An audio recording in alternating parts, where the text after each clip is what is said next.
Until the day she passed away, she's always healthy. Yeah, no medications. I mean, April 4th, the facility declared an outbreak.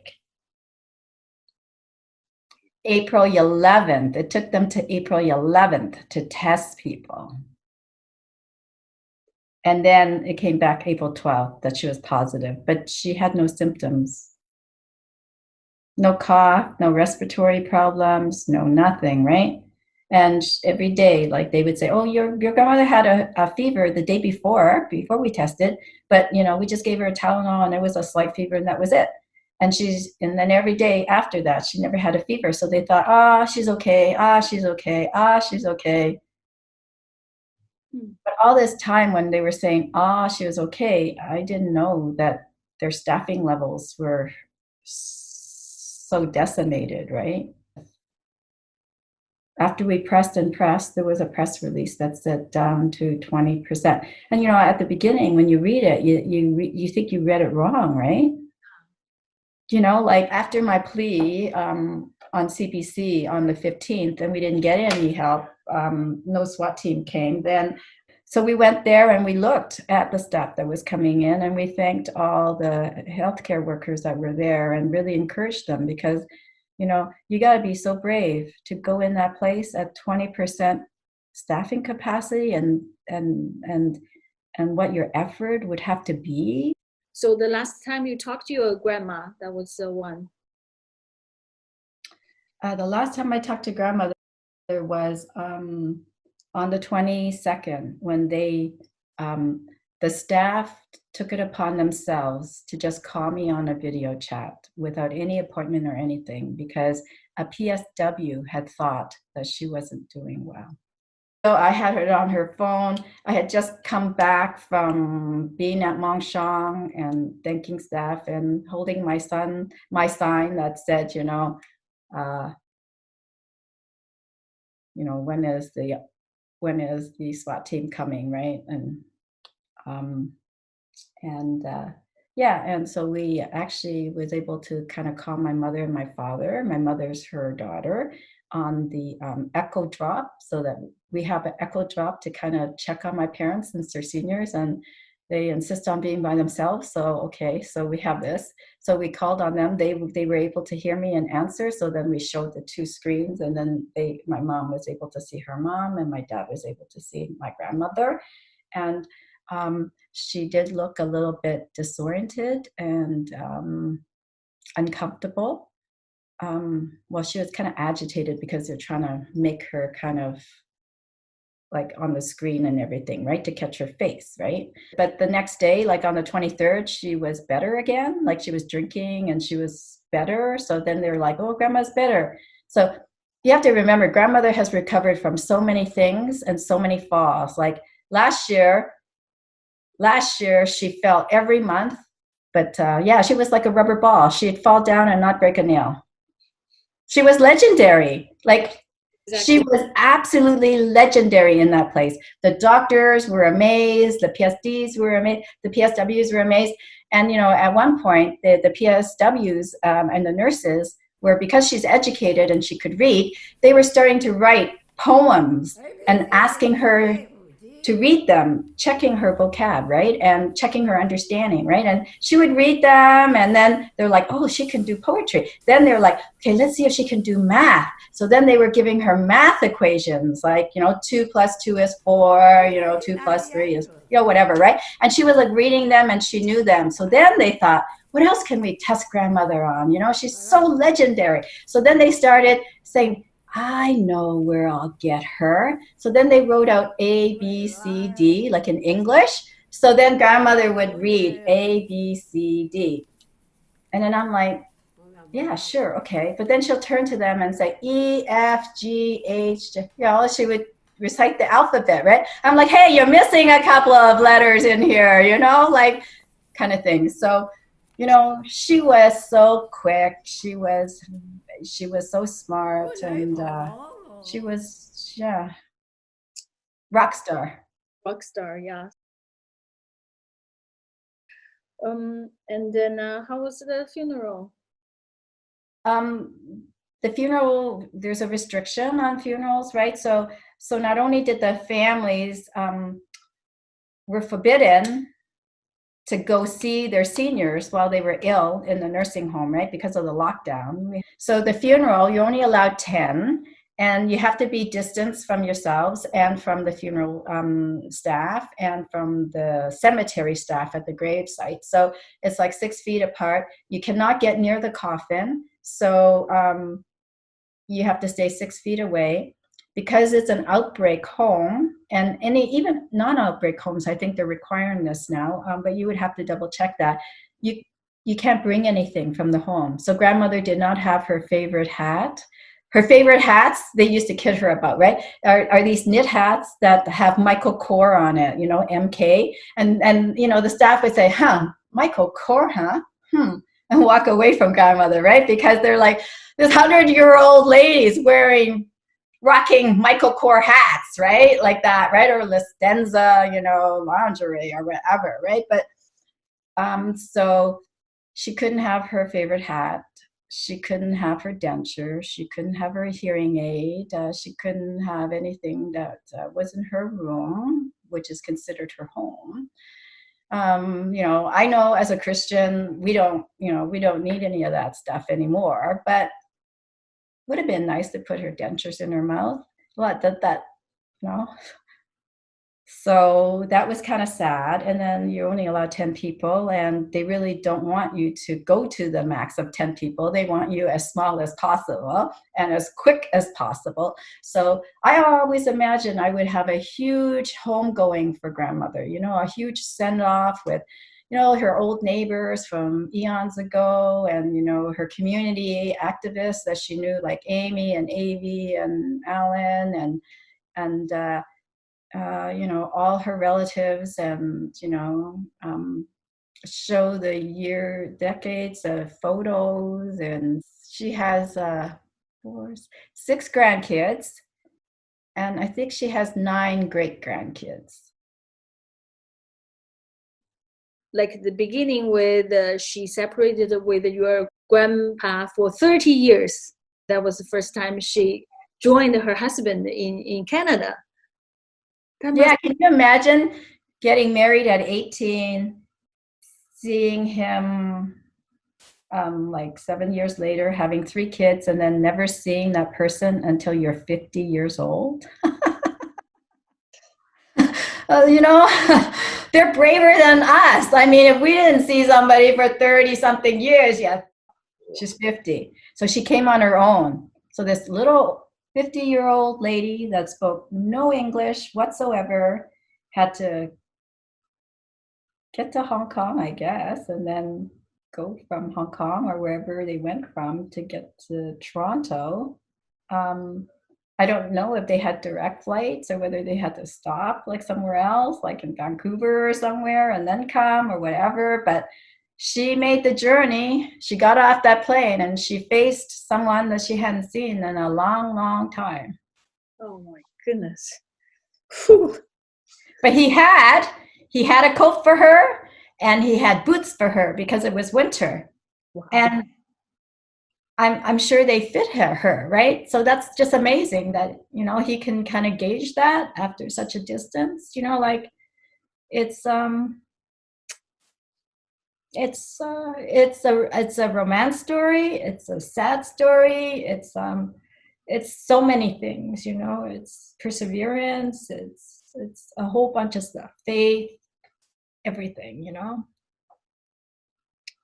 And I asked her, why did you come on your own? She goes, well, you just can't leave like that with your whole family. You have to kind of go one by one. So I was the last to leave. And she left an elderly mother. Did she ever mention how was the life back in China for those 30 years? I learned a lot. Like apparently you're supposed to have zhongtai at the door just in case the Japanese bombed, and you have to run into the hills to hide. The zhongtai would be the zhongtai in the water. The zhongtai is this leaf wrapped in like, and it's got rice and it's got salted meat in it, and it's boiled for a long, long time, and so it's already cooked. So they used to keep that at the door, and some water, and I think she said some matches or something, and they would run into the hills with the kids and just hide there until the planes left, right? But she said, there was, dead bodies on the road, people that starved to death, families, all sorts of things. But the good thing about her was she was smart enough to go against her husband's wishes. Maybe she'll never see him again. So I guess I'm just going to do my own thing. I'm going to buy that piece of land because I think that piece of land is something that I can use. So then she used to tell me, like if I didn't eat all my rice or whatever, I'm grain free now, so I don't eat rice, but she doesn't know that. But she said, do you know how much energy was it to get that grain of rice? There's a lot of work to this, Helen. You better eat that. After 49, did she or her family, your parents, had some difficulties during the communist time? Yeah. She saw a lot of people being hauled off and killed in public. They took all the land, and there was people that were executed. There were people that committed suicide. There was all sorts of stuff, horrific stuff that she saw.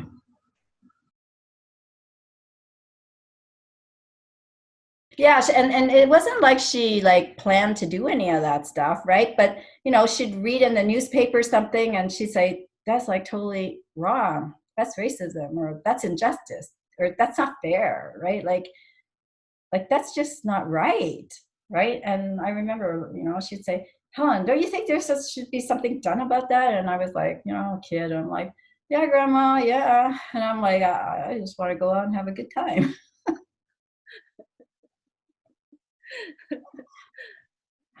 But your grandma insisted that's not. But she's like, no, you need to do something. If everybody just kind of stepped back, what would be done? Everybody would be an observer, right? Kind of thing, right? Well, you have to remember that back in that time, right, with the seniors of that time, they really thought it was a shameful period that they would rather forget in many ways because it was so shameful, right? I remember my grandfather saying, with the head tax certificate, it was such an important piece of document. If he did not have that in his pocket, they would throw him in jail, right? He had to carry that every single day he was in Canada, and worry that it wasn't stolen from him, people steal his pants, steal his shirt, he was, that was very valuable piece because that was his right to be in Canada, and if he lost that head tax certificate, they would throw him in jail and that would be the end of him, right? So for grandmother, she wasn't ashamed to put her face to it. And I think that was her key contribution is if there's, she wasn't, I remember going to, I think it was a film that Malcolm Guy did. It's called Moving the Mountain. And it was at the film festival in the early 80s. And she was there at the opening because she said, yeah, I want to talk about this, But she was it was just me and her there with Malcolm. We actually have a picture of that somewhere. But she wasn't afraid to say it and have her and to say it in public. Mm-hmm. She wasn't afraid to call it. She wasn't afraid to put her face to it. And she wasn't afraid to put her effort into it, even though it dredged up a lot of bad memories and terrible things, because it's only in the awareness building that really you get change, right? Yeah. So eventually, Canadian government apologized. That's Stephen Harper's. Yeah. So she was in Ottawa twice. once when they did a rally, we had a rally, and all the seniors that wanted to participate actually came up to Ottawa to say, you know, it's taking so long. When is it going to happen? And then the second time she was in Ottawa was to hear the parliamentary apology. You know, it's she was excited, but none of us knew what the deal would be. Mm-hmm. Like, we didn't know, like, CCNC had a number of demands, and we didn't know what demands were accepted and what weren't, and so we were just very excited and hopeful. I think hopeful. Mm-hmm. She was excited and hopeful. But I have to admit, she does want her cash, because she thought that was the money was a large amount back then.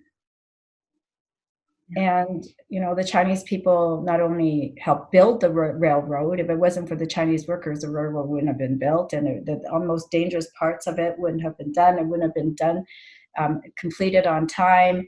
And the money that they collected from the head tax actually paid for the entire exercise of building the railroad. So, you know, the Chinese did contribute a lot, but they got no recognition for it. At the last spike, there was no Chinese people there. In the history books, there's no talk about that or nothing. So she wanted her money, but she also wanted the recognition of the Chinese community in the building of Canada. You and your grandma very close to each other. And then when you think about her life, what's in your mind? How you feel? How you want to tell people about your grandma? What you would say? I think I would say, I was thinking, we did a lot of selfies, grandmother and I. She loved technology, you know, like for, you know, 107, 108, 110. She liked Apple products. She liked technology. She kind of, you know, thought it was cool, FaceTime and all of that, seeing people and all of those things, and taking selfies was a pretty cool thing to do. So I would miss taking selfies with her. And it makes me feel like our seniors deserve better than this, and grandmother lived a full life, and she battled right till the end, and she was a fighter. But the battle does not stop at grandmother's death. It's actually the beginning of this, and I want that message to resound in the community and in all parts of government and all levels of government and all political parties.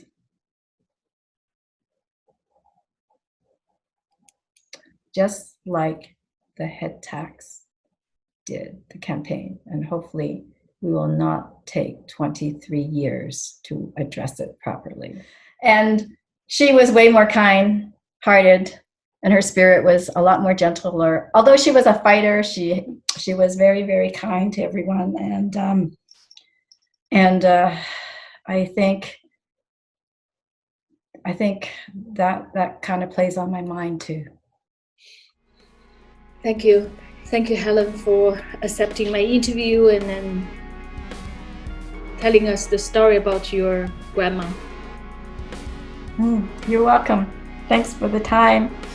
I didn't mean to get so emotional, but I think they do a lot, and they're getting so little, and it's been decades of neglect, and we're just too busy with our careers, and you know, and I think with this pandemic, there's been a total refocus, and I don't know if the refocus will change as soon as everybody gets let out of their cages, but hopefully not. I hope that this will make us really better. Thank you. Thank you.